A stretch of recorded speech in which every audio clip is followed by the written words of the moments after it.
miles an hour now. Now ready, set, go. Whoa. Hey everybody, welcome back to the replay. I am DruStew sitting here with Patrick Smith, Mo Pal. We are down to the last two, old buddy. Last two, final two, but man, final two is a lot of money. A lot of stuff can go on too, and $60,000 in go rounds. Average has been getting shaken up every single night. I mean, I never would have dreamed, as well as probably most of these people out here, that this team roping as a whole would be shaking up the way it is. But that's just the NFR. The NFR. It is what it is, and I'm telling you, the round 10 steers, they're a little bit treacherous. So they are. Anything could happen. Yeah. So I don't know if everybody's been keeping up with it, but there's two sets of steers that are pretty good and one set of steers that's pretty tough and really uneven. And I was 4-1 in the sixth go round. Did not get a check. No money. 4 flat, didn't get a check. And then I was 9-2. I got a leg, was 9-2 and won money. Wait a minute. In the next set. So, boy, guy never knows, do you? You never know. Usually when a 4-second flat run doesn't place at the NFR, everybody starts talking about team roping's at a whole new level. It's never going to be the same. And then the very next round, a leg places. They're like, yeah, that's why I've told Tanner we got to, obviously things hadn't gone as planned for us as well as many others, but you got to stick to your run. You got to stick to the game plan, because if 4-1's not winning in one night, it's where I told him that night. He said, I can't believe. He said, I'm too slow. And I said, 4-1's not slow. Let's get that straight. Everything's got to be perfect. Yes, we could go faster, but go back through history and tell me how many times 4 flat didn't win money. Absolutely. Not very often. Not very many. Count it on one hand. Yeah. Don't change that. Well, let's take a look at right up here we've got on the board. Speaking of this, if we look down at the bottom there, Luke Brown and Hunter, they were 4-8. So here's your 4-1 placing for big money right here. Yes, This is exactly what we're talking about. Eric and Paul 4-4, Andrew and Bud's 3-8, Clay and Payton 3-6, and at the top, isn't a 3-3 a tie for the fastest time in the NFR? It is, yeah. Tied the world record. World and NFR record. And NFR, same. Both, 3-3. right? Yeah. Yep. 3.3. That's fast. Super fast, and it takes Tyler Wade and Wesley Thorpe, two of my really good friends. They were Tanner and I's buddy team this year and going to be our buddy team next year. Super proud of them. They had I knew they were excited last night because I asked both of them, what'd you get? And they were both happy about the steer they had. And it takes that. They did a phenomenal job. But to be 3-3, you got to have – everything's got to fire on all cylinders. T-Wade got a phenomenal start, headed the steer. Steer takes it good. Thorpe did what he does best, teed off on him. And honestly, I was in the back, and when they went, I couldn't see the time back there where I was. I thought they might have been faster than 3-3. It was that fast. It was legit fast, yeah, no doubt about it. Oh, that's so cool. We'll get to it here in a second. Let's take a look at the aggregate right now. Boy, everybody's talking about this up top right here. There's a lot of people talking about Derek and Coulter. Yeah, Cowboy come out at him last night. There's just something, again, about the National Finals Rodeo. When we talked about it earlier in the week and about Tanner and I last year and people talking about the record and all this is a hard place to just catch 10 steers. And when you get in, I've been in Derek and Coulter's position before, it's such a mental grind on a daily basis to wake up and know that maybe you have a chance at a world championship, but you also have a chance at $30,000 a round. But you hold this platter of $80,000 in your hand that you could drop at any moment, and you got to make sure that you don't do something. So backing in there and having your run together and knowing when it's time to catch. I can't tell you through my career how many times I've seen guys back off and try to catch. And cost them. It's the kryptonite of the Thomas and Mack. Trying to catch in this building, you're better off to run at the barrier. Yep. Make the run you've been trying to make, and if you get a barrier, especially in their position, they're the only ones that have 8 of them caught. Yeah. Derek's just got to get going, take the start, take the gamble of breaking the barrier, and do what he does. Yeah. Kirby Hill, won a big rope in here just the other day, and we're talking, it was $302,000 or $303,000 run. Doesn't back off, and that's what we talked about up at the sports desk is like that's the hardest thing to do because you have a little room. They had some room. So do you back off and use that room, or do you go at them? And they went at them, and it worked.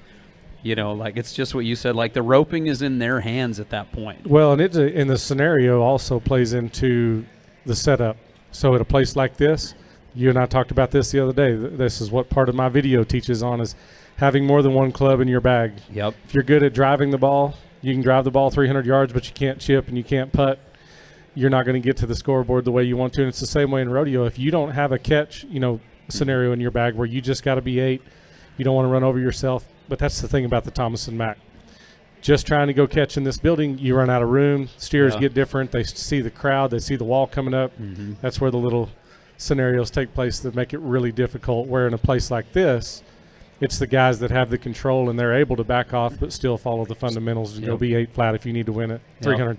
I mean, catching 4 steers out here winning 300,000. We've been 75 rodeos all year long out here trying to right. It's crazy, isn't it? It's crazy the money that's available to crazy. the World Series. It really is. It's unbelievable. It's exciting. My son is 10 years old. I can't wait till it's his turn. I'm going to be out here cheering him on. Yeah, absolutely. So let's take a look at the world standings. Look at that. How about the finals that Clint and Jake have had? Yeah, just phenomenal. And I knew going in, hate to say that I knew they would do well, but Clint being mounted on the head horse that he was mounted on, just the style that he has put together over the years, certain things work really well in this building versus a guy that maybe is known to be a little more of a reacher, a little bit more aggressive. Clint getting good starts. And still being fast on a short rope. Yes. I mean, Trevor Brazile was the epitome of that in the day. He would come out here and be 3 as good as anybody and never reach. The good starts, controlling the run, short rope, staying in the middle, that's what wins out here. If you get rope out in this arena, it's tough. And, man, he's done a good job of that this week, and Jake's done a good job healing. He has. But look at how tight this is. I mean, with 2 rounds left, what we were just looking at in the average here a second ago, you got Wesley up top there trying to go for another one right there. Jake looking for his first. But everything's, at 30,000 around, plus that little bit in the average right there is no room right here. There's no room. There is no room. Again, we talked about this last year. Caleb and Junior came in with the lead they had. I think in 2004, and maybe I'm wrong, stats guys, but I think that was the last year that it was kind of over before the 10th round. Was in 2004 with Speed and Rich. With Speed and Rich. And other than that, every year it comes down to the 10th go-round. There's just something about it. And it's going to do it again on the set of steers that's been the most unpredictable. So, I just love that they run the eliminators in round 10. Yeah, well, there's never intended to be an eliminator set. I mean, it's not like the bucking horses where they're eliminators. They just, just like the steer I had last night, he did something totally different for us than he had done the previous night or the previous time he'd been run. We thought he was going to be a little straighter. And last night he ducked his head and kind of did a little juke and caused Tanner to miss the right horn. They just change in this building. They do. They just 4 runs on these steers. It'll be the 4th run. It's the only set that gets 4 runs. And that 4th run, they're totally different than they are the first run. So who knows? One header on them in the 10th round. Anything can happen go round 10. Yeah, I'm telling you. Well, we're going to get into the runs here. Before we get into these runs from last night, the top 5 guys. So you guys are at this spot. You got 2 rounds left. What are you telling Tanner at this point? Are you just like, buddy, hang it out there? Like, what's – Man, in somewhat, when he missed last night, he's obviously disappointed. I mean, anybody's disappointed. We work hard to get here. But I've been here long enough. Tanner's never got to experience defeat out here. Last year was his first year. He went 10 for 10. I mean, we're high-fiving every night. He just thought, man, this is way better than having a job. Why didn't I do this earlier, And then reality sets in because I told him back when we were getting ready, I'm like, absolutely no negative in this. That was amazing.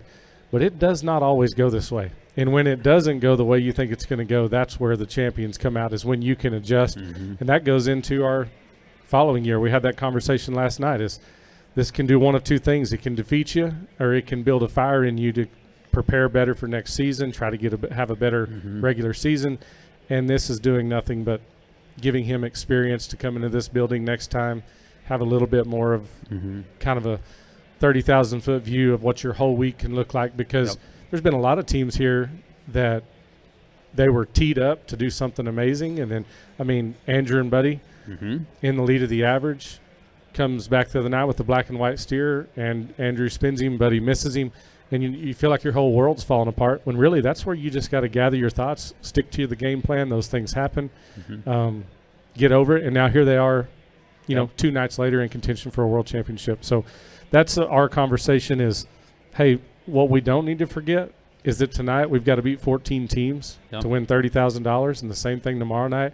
We could slip up in the average a few spots. We could still get out of here with another 100,000. I think we've won 40+ thousand. That's obviously not what we set out to do, but when you take the top 15 teams and they pay 6 monies a night, 60% of you are going to go home without anything. So it's just part of it. You got to learn and get better. Jake Barnes says you win some and you learn some. So we've been doing a little learning this week. But it's in the team ropers' defense for all the other team ropers out there.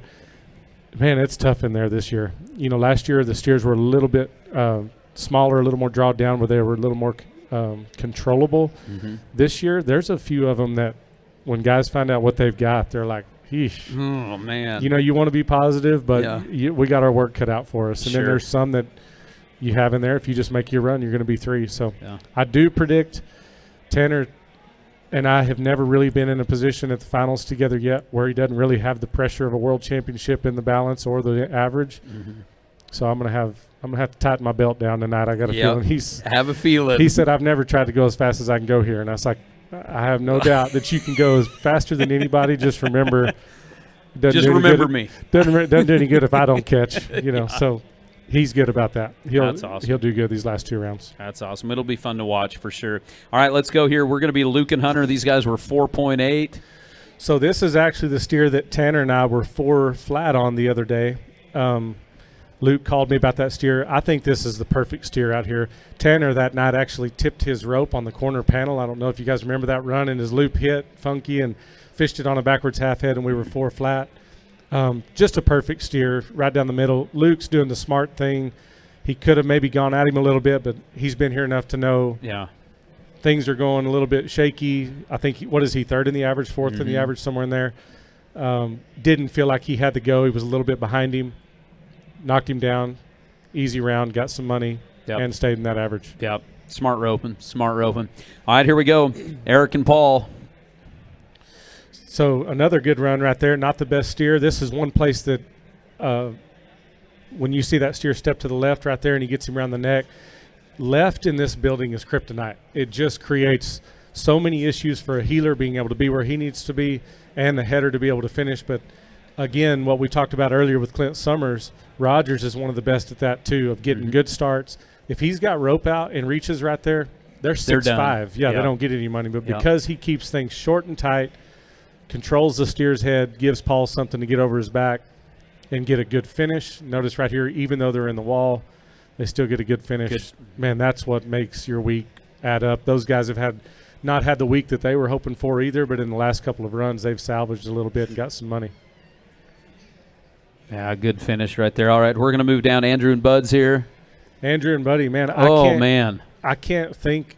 I think Andrew Ward this week has – if he hasn't headed the best, he's definitely in the top 2 or 3 guys this week. These guys are always really good about sticking to their run. I mean, they're just kind of sleepers wherever you go. They've got a really good catch percentage, and not only do they catch a lot, but they're fast. They're fast. You know, we all work on consistency and being fast. They're good at both. Good steer. Buddy did a good job holding the slack. That's the steer. He could have lost that steer right there, couldn't you? If he got a little that. anxious. We had to talk about that. I slipped a leg on that steer earlier this week. He come underneath me, and I lost a leg on him, and we talked about that last night. He did a good job on keeping his slack up and not losing 2 feet. Clay Smith, horse change, and then since he did it, looks like Clay Smith. I mean, just doing a good job. And I think that's the steer, if I'm not mistaken, that Jake long heeled and lost by both feet the other night to maybe win first or second and go around. Yeah. So Payton just took that equation out of it by getting him around the belly. You're not going to lose feet when you get them up around the flanks. No, that's right. They're 3-6 right there, 1 second in the round. Really good run. That was a good run, wasn't it? Yeah. I haven't watched any of these yet. Didn't watch any of the round. Yeah, it's great roping. And then you get this. So, again, phenomenal run, perfect scenario. You could come out here, your whole career and never have this kind of a run just shape up for you. Tyler Wade, Wesley Thorpe, 2 of my good friends. Man, we rope together. They make this run all the time in the practice pen. You really do. But you notice how great the steer is. Perfect pattern. Hangs on the end of it where Wesley can get around him. Again, I have a lot of people ask me, what is the hardest part about heeling at the National Finals Rodeo? And the hardest part is, for a heeler, is being where you need to be when you need to be there without overhazing the steer. Because if I try to jump, and when you're roping with somebody like Tyler Wade or Tanner Tomlinson, you know, we can keep up with the head horses, but we can't outrun the head rope. When we're trying to leave with the head horse and with them, and then they reach a coil and a half, maybe 2 coils out in front of you, you're behind. These guys have to do a good job of holding that steer up, giving you time to get there. But having a good steer makes that a lot easier. And, man, what a phenomenal job. I'm proud of those guys for everything about that's picture perfect. Boy, both ends so short and tight. Like, yes. Just as easily could have been 3-1, 3-2. I mean, that was best starts you could possibly get. Great steer, great loop, perfect first legal jump, and good finish. Wow. That's what I'm shooting for tonight. That's it. Right Let's go there. do that right there. That's it. Take See, that. Yeah, it's easy, right? Yeah, it's just 3-3. You can do a lot of stuff in 3.3 seconds. That's right. Well, I tell you what, man, we looking at all this and watching you guys rope down there. Such a phenomenal bunch of guys. You got 30 guys down there. Every one of you is as talented as the next guys. And then we come down here to the number 9 finale. This is the biggest roping in history today, in ever today. And you have Stay Driven, your new DVD. And I think what's really cool are the things that you focus on in this is the dynamics of partnership at a recreational level, along with all the little things that go into it. We'll kind of get in there, because I was showing you some runs of mine from yesterday that make me really embarrassed. But, you know. We all have those runs. Oh, man. Well, I did the same thing over and over, you know, and it kept expecting that different result, you know. So it was pretty insane. Yeah. But it happens. So talk about when you take me to the beginning of this, when you guys were working on putting this DVD together. What was your thought process? So I've done several videos throughout my career. I did one with Trevor we called Legend. I did Driven 2.0. I did Epic, which was me and Caleb Driggers and Clay Trine and Jade Corkill. And it's been several years back. Well, as everybody knows, technology's caught up a lot. And the one reason that I did this is I wanted to break down both the heading and the heeling. And with it, back in those days, we still had head cameras and stuff, but the visual of it was nowhere near what it is today. And we were able to put cameras, like I said, in some places on steers and on horses that I would have never dreamed we could have cameras. We maybe ruined a couple of really expensive cameras, testing out some things we probably shouldn't have. Yeah. But it was a lot of fun to make it. But the reason that I did it was probably about a year ago. Like I said, my son Eli, he's 10 years old. He's a number 3. He's just starting to really get big enough and strong enough to, he's heading in, heeling. But I started going to a lot of these jackpots that I haven't been to in a long time. The number 7s, the number 8s, the number 9s. And, you know, I started roping at 16, 17 years old. He's been roping. He would swing a shoestring when he was not old enough to talk. And the difference in me being 17 learning is I remember, I talk about it in this video, I remember what it felt like for somebody to tell me how to do something, and I felt so stupid because I just couldn't do it. I didn't know what they meant. Get your tip down, do this, do that, and I had no clue. So I remember the learning process rather than just being 3, 4, 5, 6 and doing it so much that I just secondhand nature swing and catch, like you guys see all these kids out here doing. They're phenomenal with the rope, but they can't explain to you why they're phenomenal. They just have done it so much because most of you have jobs, and while you guys are working to buy all the stuff, they're just roping the dummy at the house, right? So I wanted to break it down and get it granular to where if you don't know what it looks like to do things right and you don't have a blueprint to work on when you're in the practice pen, then you're just making dust. And I use that. I've got some friends, and I'm not going to use any names. There's some really good friends of mine that when I started roping, they helped me. They started helping me. Well, man, that was 25 years ago, and they're the same number that they were 25 years ago. And or we're 2 numbers lower. Yeah, which is really weird. and to be fair, some people are fine with that because team roping's fun. They enjoy just going to the arena, hanging out, turning steers, roping. But I tell everybody, regardless of what your goals are in it, it's more fun when you're successful. It's more fun when you're catching. And especially if you're a healer, it's more fun if your header's catching. So that's what I tell everybody. If you don't need this, maybe your partner does. So get it for your partner, right? So I try to make it to where if you watch this week, you've got Junior Noguera, you got Caleb Driggers, you've got Tanner Tomlinson, and everybody does it different. but the blueprints are the same. We're all trying to get to the same finish line, which is controlling the steer, making it an easier shot for our partner. Our partner's doing their job of getting 2 feet and finishing the run. And like you said, I don't know what this one pays today.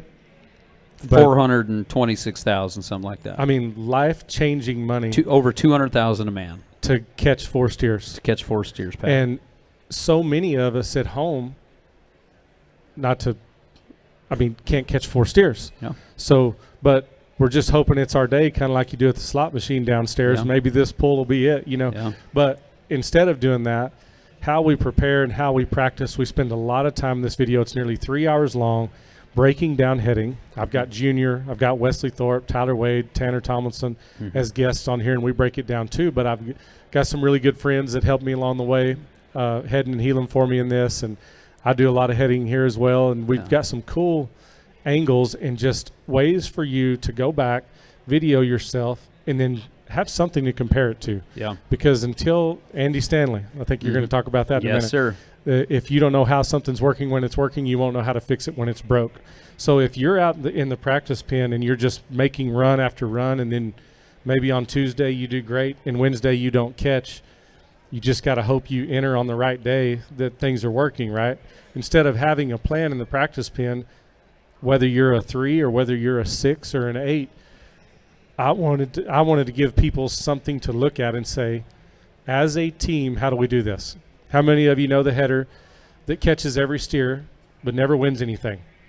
Eventually, they got to look in the mirror and ask themselves a couple questions, right? So I tell one of the lines I use in the video is, until you can control this and make this easier for your partner, it doesn't do you any good. You can't win without your partner. And if you are doing that and your partner is still not catching, buy them this video. Tell them to watch the healing section. So if you can follow these blueprints, I can assure you that it will make you a better roper. And it's not something I did just because I wanted to sell videos. I truly enjoy helping people. I enjoy seeing people get better at their roping. I've done clinics in Brazil and Canada and Mexico and all over.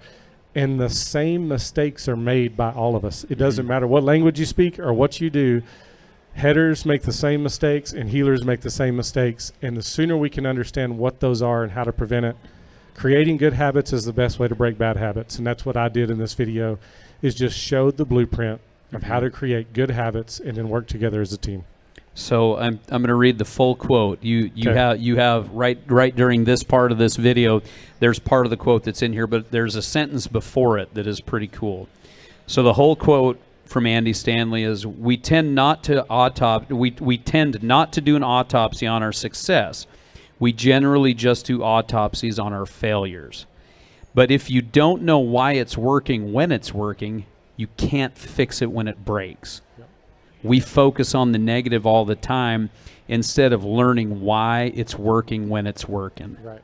And that is something that to put it plainly, to figure out how to do it correctly and why it's working correctly, and then to go duplicate it. And I think you just nailed that. The people that, wow, I'm just missing, let's go ahead at some point and look at why we're catching and figure it out.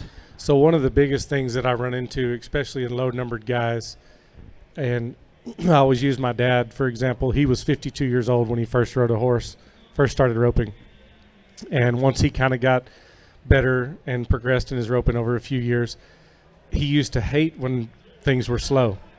How many of you don't like slow steers, right? Yeah, probably a lot of. Nobody likes slow steers. And the reason you don't like slow steers is because the slower you're going, the more it exposes how much control you have. Because if you don't, my dad used to say, just pull the steer, just go fast, just make it, because where he never has to do anything but kick and throw his rope. Kick and throw, yeah. Hope it works. And when it works, it's great. But the truth is, if you can't slow down and see it and understand why it's working, I need to back off. I have to be able to see the feet all the way through the turn. A header has to control the steer's head and keep control of the steer's jumps. It's so crucial to work together as a team, because if you could do that and you could just analyze things together and get your system down and get to where you can have control going slow, it makes when you're going fast a whole lot easier. No different than driving. I mean, if you stick a 16-year-old that's never driven in a race car, it's probably not going to be a good thing. You got to learn how to see it, and understand why it's working. And that's how we get better. And then, my goodness, you guys have so much opportunity, $400 and something thousand. I literally can't imagine. Could you, I mean, I can't. It's I crazy. can't imagine it. Yeah. I want to take you back because you've been a guy, like for me personally, when you cracked out your first time when we were both living at Big Al's place, to see you, and I love that here we are now and looking back because you were working so hard back then. Like you say, you weren't born with that rope in your hand, and that ability for you to teach now and to show the guys and gals, because I remember you out there roping that black goat. Oh, yeah. What was that goat's name? Nanny. Oh, Nanny. Well, Oh, of course Nanny. it was. She But rode with us. She went in the trailer. I had a goat, black goat, quick story. And if I left, I had a one-horse trailer. All those stories are true. This is not made up. I worked at Chili's to make my horse payment. I had a one-horse trailer and a single-cab Ford, and Jaws was my horse. I remember and if I loaded Jaws. Jaws in the trailer, we lived on Rankin Highway in Midland, Texas, which is a 4-lane, 70-mile-an-hour highway. And if I left with Jaws in the one-horse trailer, Nanny would run down the highway behind us. I had to stop and load her up. She went everywhere with that horse. They were like paired up. So I had my rope horse and my rope and go with me everywhere I went. Remember, you wouldn't even have to stake her out to run in the circle. No, she Usually, your goats are on the stake. You're who taught me to rope a goat back Yeah. then, and your goat, it was just cool. Like, yeah, you don't have to stake her out. She's just going to run right here in a circle. Yeah, you could put a rope on her head, let her go, and she just run around the circle. She knew the plan. So talk to me about for what was your mentality back then, Patrick? I mean, I still remember like T. Woolman coming over, and I'd have been scared to death to rope with T. Woolman back then. I was scared to death. Dear friend now, scared to death back then. Yes. I mean, man, it was something that we lived at Albach's house, Alan Bach. I mean, just an unbelievable guy and teacher himself. And when I got around him and then got the opportunity to heel for T. Woolman my first year, I drove to T. Woolman's house as a tryout. I remember this day. Albach was the guy that set that little blind date up and said, and earlier that year we were at Logandale, Nevada. I was roping with Gary Poitras, and I drew T. Woolman at a draw pot roping in Logandale. And I'll never forget how excited I was because he didn't have a clue I was right. And I walked up, and he happened to be the guy right in front of me. And I'm looking over his shoulder, and he reads his name, T. Woolman, and it says Patrick Smith. And he turns around to somebody. He's like, I never do any good at these draw pots. I never draw anybody any good at these draw pots. And You're right there. I'm right there behind him. Oh, wow. Yeah, he missed the first one, by the way. Just saying. He did, yeah. Yeah. Maybe it's because he just didn't care, but he missed. Yeah. So, anyways, the following year, T. Woolman gives me the opportunity. He says, I want you to come to my house. We're going to rope for 2 days and see how it goes. And I did. And for those of you that don't know T, I mean, he's been a great mentor to me. As, Junior and I actually had this conversation on the state-driven video because he had Jake Barnes. Yeah, intense. I mean, what's it like? How intense was it? Super intense. That's where the conversation was. I remember, it's funny, it's been that long ago, but a big yellow steer was the last steer we ran, and he said, we're high call back at Denver. That's what he tells me in the practice pen. And we rope, make a good run. And I had a great horse, Jaws, which was one of the best horses to this day that I've ever ridden. What a blessing he was. But he looks at me and he goes, okay, here's what I'm going to do. I'm going to rope with you, and we're going to go to Odessa and Denver and see how it goes. But he said, if it's not going the way I want it to go, I got a family to feed, and I don't have time to put up with a kid. So Two rodeos. And I said, that's all I asked for is a chance. And then he said, do you have money to rodeo? And I said, yes, sir. What he didn't know is I only had enough money for those 2 rodeos. He didn't ask me. You weren't lying to him. Yeah, I wasn't lying. He didn't ask me how many. He told me Denver and Odessa. And I'm like, you bet. I got the rodeo money that you talked about. So we actually did. And we had a phenomenal kickoff. Went to Odessa. We won second in the Sand Hills Rodeo roping that they have there. And the went to opener Denver. right there before it. Yeah. Won second at Denver in the average.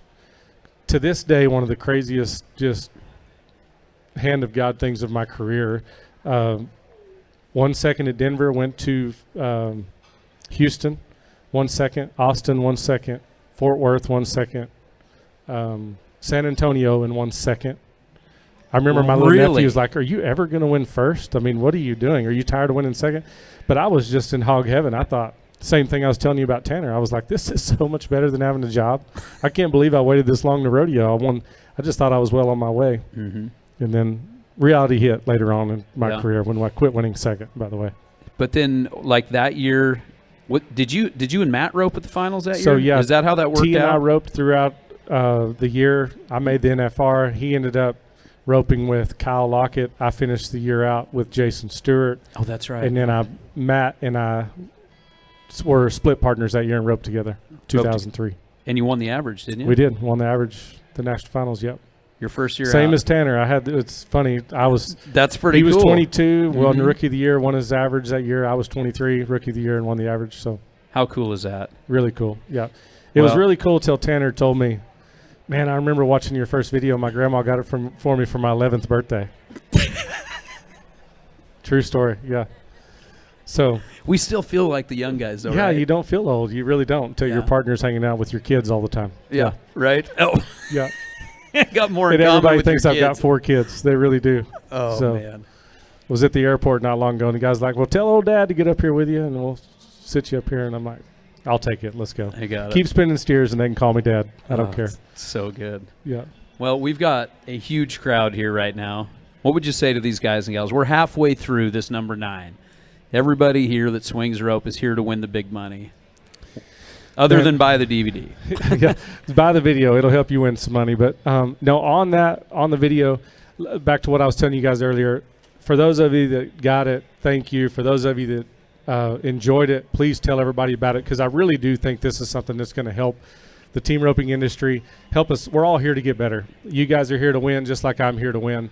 And as you can see this week, for so many of us, it doesn't always go the way you think it's going to go. But what you do with it when you leave here, that's what matters. And I had that conversation with Tanner last night. I could just see a little bit of more fire in his eyes last night about he's already hungry to get home and get to work for Denver. I mean, crazy as it is, we're entering Denver and Houston before we're even done here. So Yeah. there's no rest in the rodeo world. We're already preparing, and everything that we talk about in this video are things that we're going to apply when we get home. I truly believe in a blueprint to this game, and I think that the biggest hindrance to all of us is how we practice. I think we just practice to check the box, to have fun, to enjoy it, and it doesn't mean we're all in this to have fun. The whole point of winning is to do what you love to do and enjoy it and have fun, but it's more fun when you're doing something and getting better at it. And if you follow these blueprints, whether heading or heeling, you become a better partner, and thus be a higher paid header, because you're doing a better job making it easier for your partners to catch. And that's what it's all about. Yeah. It's going down there, getting better. When we go to the practice pen, we don't want to just check a box and say, hey, I ran 10 steers, caught them all today, so it's time for me to put my money down and hope it works. But understanding what works and understanding how to get better is what makes the difference. And feeling prepared at any level is a mental, such Yes. a positive mental. I haven't swung a leg over a horse since May, and that was constantly in the back of my mind from the 13 down to the 10 yesterday. Yep. No confidence in that. Roping to get lucky, instead of putting the time in and being confident. That doesn't matter if you're a 3, a 4, an 8, a 10. Just having that confidence that I have prepared. Well, and I think would probably be really safe in asking everybody here, when you take inventory on how, at the end of the day, what really works and what doesn't, ask yourself how many times that you went and executed your runs and did your job and you just weren't fast enough. It's hardly ever. Never. If you do your job and you stick to your game plan and you have a plan going in and you have a blueprint going in, and you can just, you and your partner versus the steer versus however many teams that you're going against, if you make your run, at the end of the day, they're gonna pay you some money. So beating ourselves is the number one problem. We beat ourselves from the very beginning. I was just going to, not to be cliche, but let the dealer bust. Let the dealer bust. Sit on a 12 or a 13 and you will win the hand. So. I didn't say that. So if you guys go This guy's terrible take at that math. up with Drew if you guys hit the casino tables. I don't know. Well, buddy, thank you so much, man, and thanks for what you're doing for the industry, because it's great. I've been a fan since we were friends way back then because of the hard work that you put in, and there's so much. Being a teacher, there's a lot of guys that can rope. There's very few that can coach. And being able to coach, one of the fundamental sides of that is that you remember. It's how you started this conversation. You remember what it was like. Yes. You remember the hours. You remember the amount of throws that it took, the time in the saddle, and that extra work that it took you to get to that level. It wasn't just because you were at the ropings from the time you were 5 and 6, and we all know guys like that. How do you rope so good? Just do it. They just do it. They just do it. And that's the whole point of it, is just having a plan, working at it, understanding a blueprint, video yourself. I think that's really important. I get tons of questions about schools and clinics, and I enjoy schools and clinics. Just my time in my life is spread a little more thin than it used to be, so I don't have quite as much time. But I honestly believe something like this is as helpful, if not more, than a clinic, because it's breaking it down into so many blueprints to where you can daily go in, watch it. I used to take Jake and Clay's video, The Winning Edge. Oh, Greatest boy, video of how all time many to this times day. have we seen The Winning Edge? And that's what I did. I would video me, and then I would video those guys, and I would go in and study and just see what they did differently than I did. And technology's come so far to where now you can see it, and we're able to show people what we're trying to tell them, rather than just throwing a bunch of lingo that we hope you understand. Yeah. You can truly break it down, watch yourself, compare it to this video, compare it to the blueprints, and get better, regardless of your style. I don't try to harp on everybody of having my style or Tanner's style, because I know there's so many different styles that work, but there's only one blueprint that works. And I don't care how much team roping evolves, control will always win. And the guys that can control the run and control their emotions and stick to their game are the guys that day in and day out are going to win at the end of the year. That's what makes a good career, what makes it fun. So you're going to have days that doesn't go like you want, especially when you're here in Vegas and roping for this kind of money.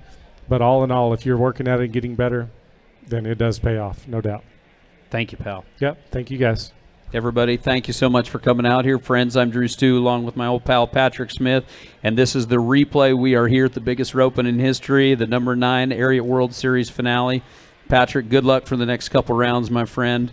And folks, good luck to each and every one of you if you're out here roping today, or in the 8 and the 7 roping. For those of you that roped in the previous ropings here at the finale, we hope you did well. But it's an opportunity right here for you to get sharpened up. Come on back next year and get you a big paycheck. Yeah, what an amazing day, you guys. And, hey, just last thing before you go on the video again, I know I'm just a salesman today, sorry. But if you get this right now, it's on roping.com. You can set up a free account with them, buy the video, and if you do it before Christmas or before the end of the year, there's no gimmicks in this. You truly do get a free rope from Lone Star Ropes. You get 30 days of Equinity, 25% off discount card to Nosler, also to Roper Apparel and Footwear, and Covered S Beef. Some friends of mine threw a beef package that's exclusive to the Stay Driven deal. Yeah, it's really cool. So even if you don't like my voice or listening to me talk or anything else, the box itself is worth the money. So get it for a Christmas gift and give it to somebody else. And healers and headers out there, I highly suggest you get it for your partner. Give it to them under the Christmas tree and say, not saying you need it, just hoping you'll watch it. All right. Thanks, Patrick. Thank you, guys. All right, everybody. This is The Repay with Patrick Smith and DruStew, and we will see you on our next episode.